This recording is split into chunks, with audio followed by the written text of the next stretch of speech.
Bonjour à tous, on commence tout de suite par la première valeur qui retient notre attention dans l'actualité avec Air Liquide qui étend son activité santé à domicile en Amérique du Sud. Le spécialiste des gaz industriels va en effet acquérir la société colombienne Oximaster, un acteur national de ce secteur en Colombie. Le montant de l'opération n'a pas été dévoilé, mais cette acquisition marque l'entrée d'Air Liquide dans un nouveau territoire à fort potentiel pour ses activités santé. Pour rappel, Oximaster compte plus de 240 salariés et a réalisé un chiffre d'affaires d'environ 9 millions d'euros en 2016. Les analystes de l'Obsa sont haussiers sur la valeur et visent des cibles à 106,50 € et 111 €. Dans l'actualité également, Peugeot qui va produire des voitures en Inde. 20 ans après un premier échec, le groupe a signé un partenariat avec le groupe indien CK Birla pour créer deux co-entreprises, l'une pour fabriquer des véhicules, l'autre pour produire des moteurs et boîtes de vitesse. Les deux groupes vont investir l'équivalent de 100 millions d'euros à Chennai, dans l'état du Tamil Nadu. PSA prévoit de fabriquer sur place 100 000 voitures par an à partir de 2020.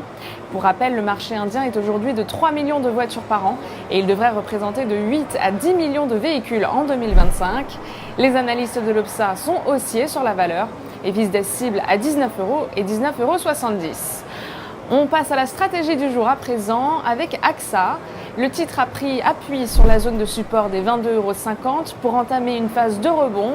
Le RSI se retourne à la hausse et milite pour une poursuite de la phase de reprise en direction des prochaines cibles, situées à 25,05 € et 26 €.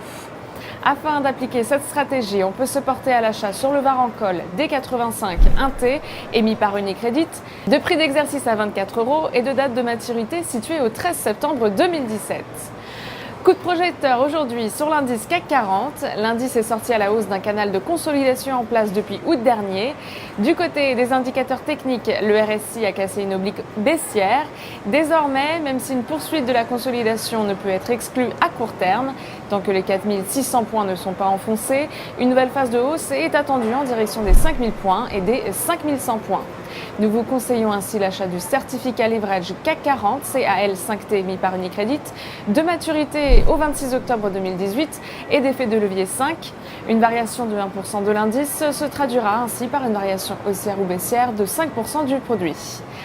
En direct depuis Wall Street, c'est Stéphanie Texier pour Trading Central. Je vous souhaite une très bonne journée.